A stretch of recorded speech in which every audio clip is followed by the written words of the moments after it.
GreyWolf Towers again. So my name's Brian, if you haven't watched before. This video is going to be a video on an update for an old project.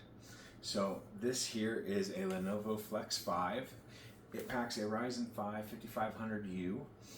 It also has 16 gigabytes of integrated or soldered in RAM, and it came with a 256 gigabyte NVMe drive. I did go, and in a previous video that I'll try and remember to link up here, I did upgrade that to a 2 terabyte drive. And this here is my main school laptop that I take with me every day to school when I'm going to classes and not doing online classes. And then for online classes, I use this one along with another laptop, depending on which assignments I'm working on, and then I've got a desktop that I use. But when I'm in class, I like this one because it is lightweight. It is able to hold a charge for a really long time. This laptop is now almost 2 years old, and so I wanted to give an update so that you all could see how it's holding up. There has been some minor scratches and dings, so you'll notice, well, you may not notice because of the distance of the camera, but there's a little kind of scratch right there, and that is actually a ding in it that is kind of like somebody took a chisel and smacked it into concrete and took out a chunk of concrete. That's what it resembles. The only thing I can think of is that something with a corner to it, like a tempered glass side panel or something like that, slipped and fell and smacked into it and dented it. However, the screen is still perfectly functional. I'm not suggesting in any way, shape, or form that you should try that unless you're willing to lose the laptop. I don't know what it was that did this. I'm just giving an idea of what I potentially could have dropped onto it to do that. Otherwise, I mean, it could have been a book or something like that, but whatever it was, it took a chunk out, and the screen is still fine, which is awesome. The stickers on the bottom are still in place. I apologize for the screen. It is a horrible mess. I have not cleaned it in almost a year.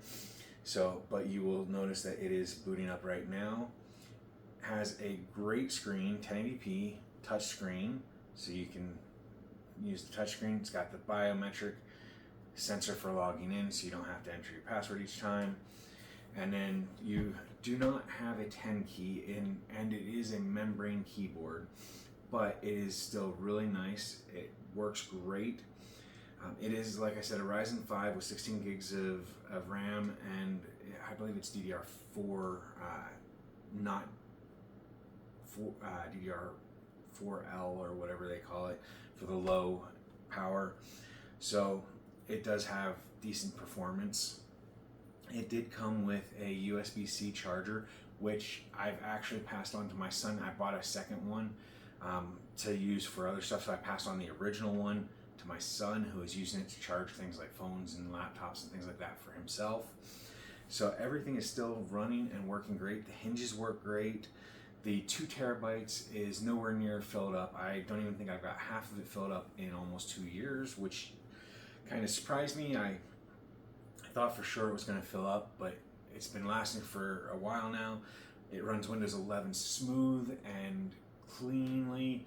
There's no issues with it. I use Canvas for school, which is an online, kind of like an online homework type thing, where you go to the different pages and you submit things like discussion boards. So you've got, you know, the different posts that you can make as far as kind of like a Facebook thing.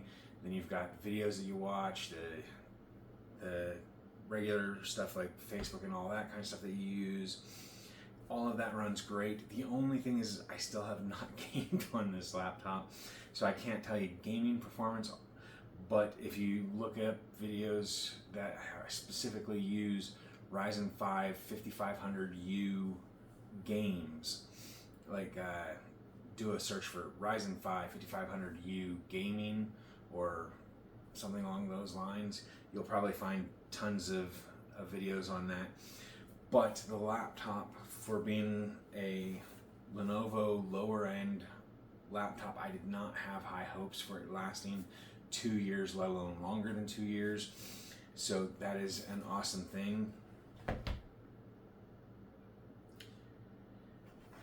So that is an awesome thing, and I am very pleased to let you know that the quality of this specific laptop, which I will try and link down below for you to purchase if you want one, they were running $500 to $650 depending on the sales that were going on when I got it. But again, that was 2 years ago, so I'm hoping that prices have come down. I'll try and put a price here of what it's currently going for at the time of editing the video, which will probably be late May, mid to late May of 2024. But it is a great laptop for any kind of work and school and things along those lines. It's got a webcam and all of the other fun stuff that you need for school, and so everything in a nice neat package. You can't really beat it. And if it's going for less than $500, I would highly recommend this laptop. If it's still going for around the $600 mark, then it's not quite as valuable, but it is still worth it in my opinion if it's in the budget. But do plan on spending another $100 to $200 depending on the model that you go with for a larger capacity NVMe drive. I recommend 2 terabytes as a minimum for anything that's going to be used for any kind of storage. So do keep that in mind. If it's just going to be for light stuff, like maybe school for a semester, and then you're going to maybe game 1 or 2 games, a terabyte's probably enough. But if you want it to be able to store stuff or play multiple games, if they are available, if it is able to run the game you want, then I would suggest a 2 terabyte drive or bigger. So anyway, that is the update video for this video. I do hope that this helped you to decide if this is the right laptop for you, or to at least see what somebody else's experience with it is, so that you know the quality of the laptop. If it did, make sure you hit the like button down below. If you have any questions about myself, the channel, or the product, make sure you leave those in the comment section down below. And as always, if you haven't already, hit the subscribe button in this general area over here, and that way you can keep up to date on our new videos in our community section. So thank you for watching, everyone. I hope you have a wonderful day. Bye for now.